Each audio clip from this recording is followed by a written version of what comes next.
Kapag sinabing bayani ng Pilipinas, sino ba agad ang pumapasok sa isip ninyo? Siyempre, sina Rizal, Bonifacio, di ba? Pero, alam nyo ba, sa likod ng mga pamilyar na pangalan, ang dami pang ibang kwento.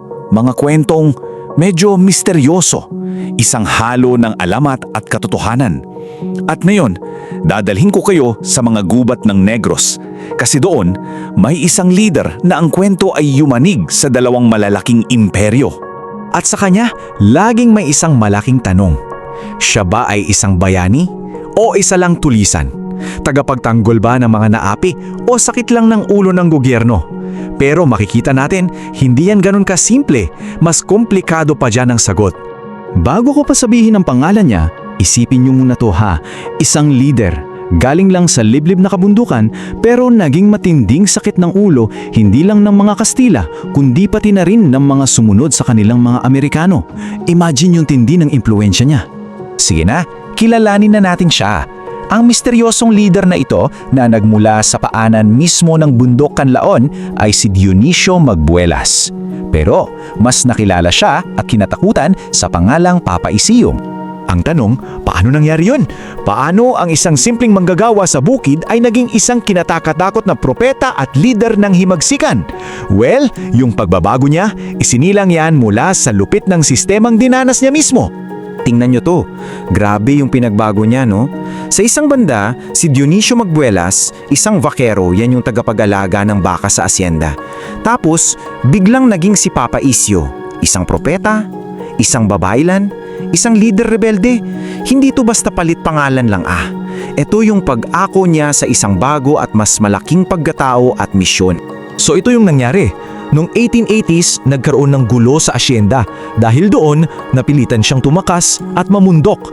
At sa loob ng halos isang dekada, doon nangyari ang pagbabago. At nang muli siyang lumitaw, hindi na siya si Dionisio, siya na si Papa Isio. Teka, para mas maintindihan natin ang kapangyarihan niya, ano nga ba ang isang babaylan? Well, sila yung mga spiritual leader sa ating sinaunang lipunan. Sila yung mga manggagamot, mga propeta, kumbaga sila yung tulay natin sa mundo ng mga espiritu. Kaya yung titulong yan, nagbigay sa kanya ng kakaibang bigat at otoridad sa mga tagasunod niya. Kaya naman, napaka-importanteng maintindihan natin na hindi lang itak at tapang ang sandata ni Papa Isio. Ang totoo, ang pinakamalakas niyang armas, yung pananampalataya at yung hiwaga na dala nito. Yung kilusan niya, tinawag na Diyos-Diyos. Ang sentro nito, ang paniniwala na mayroon siyang direktang ugnayan sa may kapal. Kaya mapapansin nyo, laging puti ang suot nila. May mga ritual bago lumaban at syempre, yung pinakasikat, ang mga anting-anting. Naniniwala sila na hindi sila tatablan ng bala. Isipin nyo yun. Isa itong napakalakas na psychological weapon. Siyempre, para sa mga Kastila, anong tingin nila dito? Para sa kanila, kalokohan lang yan. Kamangmangan, bulag na pananampalataya. Pero ang hindi nila nakita, para sa mga Pilipinong inaapi, yung pananampalatayang yon ang nagsilbing pinakamatibay nilang kalasag. At dahil sa tapang na galing sa paniniwalang yan, nagawa ni Papa Isio ang isang bagay na iilan lang ang nakagawa sa kasaysayan. Ang labanan hindi lang isa, kundi dalawang magkaibang imperyo. Dito talaga makikita yung kaibahan niya sa iba. Kasi nung dumating yung mga Amerikano, anong ginawa ng mga mayayaman sa Negros? Kumampi agad sila sa bagong mananakop para protektahan yung mga asyenda at yaman nila. Pero si Papa Isio, wala siyang pakialam. Para sa kanya, pare-pareho lang sila ng Kastila, mga dayuhang mananakop. At dahil sa kakaibang estilo niya ng pakikipaglaban, naging isang tunay na tinik sa lalamunan si Papa Isio para sa mga Amerikano.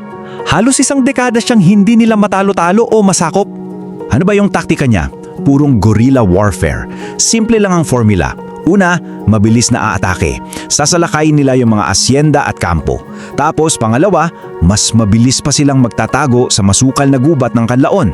At pangatlo, uulitin lang yan. Paulit-ulit para unti-unting pahinain yung puwersa ng mga Amerikano.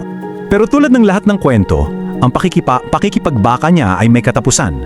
At kahit na natapos yung personal na laban niya, yung mga ideyang ipinaglaban niya, nananatiling buhay at, makabuluhan pa rin. Dahil sa tindi ng gutom at paunti-unting pagkahuli ng mga tauhan niya, napilitan na siyang sumuko noong 1907. Ang hatol sa kanya, kamatayan. Pero binago to at ginawang habang buhay na pagkakakulong.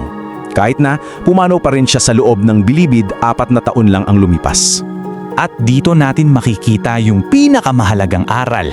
Namatay man siyang isang bilanggo, yung sigaw niya para sa pagbabago, hindi kailanman na bilanggo. Yung ipinaglaban niya, lupa para sa mga magsasaka at tunay na kalayaan mula sa anumang pangaapi, umalingangaw pa rin yan hanggang ngayon. At dyan nagtatapos ang ating pagsilip sa kwento ni Papa Isyo. Isang kwento na nagiiwan sa atin ng isang malalim na tanong. Gaano nga ba kalaki ang papel na ginagampanan ng paniniwala, espiritual man yan o ideological, sa anumang pakikibaka para sa tunay at ganap na kalayaan? Ano sa tingin nyo? Kung nagustuhan mo ang kwentong ito, huwag kalimutang i-like ang video, mag-subscribe at i-on ang notification bell para sa iba pang alamat at kwentong bayan. I-share mo rin ito para mas marami pang Pilipino ang makaalala ng kagandahan ng ating mga kwento.